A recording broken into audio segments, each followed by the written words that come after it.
ஒரு நாடுனா, அந்த நாட்டில கச்சா எண்ணெய் இறக்குமதி பற்றி கேள்விப்பட்டிருப்போம். தங்கம் இறக்குமதி பற்றி கேள்விப்பட்டிருப்போம். காய்கறி, எலக்ட்ரானிக்ஸ் ஐட்டம்ஸ் அது இதுன்னு சொல்லிட்டு இன்னும் நெறைய விஷயங்கள் இறக்குமதி பண்றத பத்தி கேள்விப்பட்டிருப்போம்.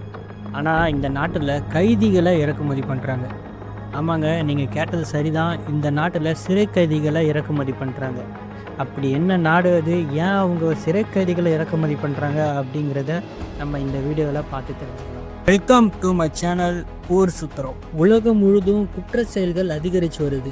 பல நாடுகளில் கொலை, ஆள் கடத்தல், சட்டத்திற்கு புறம்பான செயல்கள் சொல்லிட்டு குற்றங்கள் அதிகரிச்சுட்டே வருது. குற்றவாளிகளை அடைக்கிறதுக்குன்னு ஒவ்வொரு நாட்டிலும் விதவிதமான சிறைச்சாலைகள் கட்டப்பட்டு இருக்கிறது. கைதிகளை திருத்துற சிறைச்சாலையிலிருந்து கொடுமைப்படுத்துகிற சிறைச்சாலை வர உலகம் முழுதும் பல சிறைச்சாலைகள் இருக்குது. குற்றங்கள் வேகமாக அதிகரித்து வர இந்த காலகட்டத்தில் கிரைம் பர்சன்டேஜ் குறைக்கிறது மூலமா தங்கள் நாட்டோட சிறைச்சாலையை மூடுற நிலைமைக்கு இப்போ ஒரு ஐரோப்பிய நாடு வந்திருக்கு. கேட்கறதுக்கே ஆச்சரியமாகவும் வியப்பாகவும் இருக்குல்ல.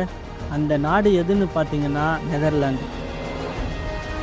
பல நாடுகளில் சிறைச்சாலைகள் இல்லாமல் அவதிப்படுற நிலைமையில் நெதர்லாந்தில் மட்டும் குற்ற செயல்கள் எதுவும் அதிகமாக நடக்காததுனால கைதிகள் யாரும் இல்லாமல் சிறைச்சாலைகள் வெறும் வெற்று அறையாகவே இருக்குது.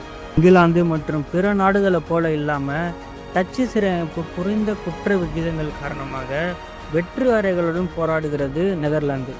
11 ஆண்டுகளுக்கு முன்னாடி 2013 இங்கே வெறும் 19 கைதிகளே இருந்தாங்க.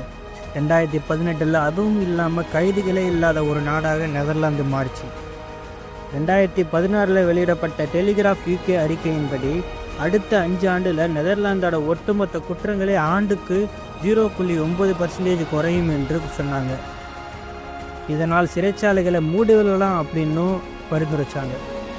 என்னதான் குற்றவாளிகள் இல்லை, சிறைச்சாலையை மூடிடலாம் அப்படின்னு சொல்லிட்டு அவங்க பரிந்துரைச்சாலும் சிறைச்சாலைகளை மூடுறதுல ஒரு சிக்கல் இருக்குது. சிறைச்சாலையை மூடுனா கிட்டத்தட்ட 2000 பேர் அவங்களோட வேலையை இழக்க நேரிடும். அவர்களில் 700 பேருக்கு மட்டுமே அரசாங்கத்தில் உள்ள மற்ற பணிகளுக்கான வேலைக்கு மாற்றப்படுவாங்க. சிறை அதிகாரிகளோட வேலையை கருத்தில் கொண்டு மற்றொரு முடிவை இந்த நாடு எடுத்துச்சு. அதுதான், மற்ற நாடுகள் உணவு மற்றும் வாகனங்களை இறக்குமதி செஞ்சுட்டு இருந்தபோது நெதர்லாந்து மட்டும் கைதிகளை இறக்குமதி செஞ்சாங்க.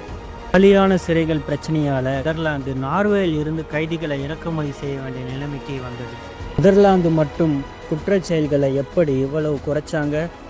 கைதிகள் மீண்டும் குற்றங்கள் செய்யாமல் இருக்க என்ன செஞ்சாங்க? இதையெல்லாம் பற்றி தெரிஞ்சுக்கணும்னா பார்ட் 2 வீடியோவை பாருங்கள். இந்த வீடியோவோட ஸ்பான்சர்ஸ் யாருன்னு பார்த்தீங்கன்னா பைமோட். இந்த பைமோட்டில் டெய்லி கிராசரிஸ்லேருந்து உங்களுக்கு தேவையான அனைத்து பொருட்களும் இதில் கிடைக்கும். இந்த ஆப்பை டவுன்லோட் பண்ணி யூஸ் பண்ணி பாருங்கள். இந்த ஆப்போட டவுன்லோட் லிங்க் டிஸ்கிரிப்ஷனில் இருக்குது. டவுன்லோட் பண்ணி யூஸ் பண்ணி பாருங்கள்.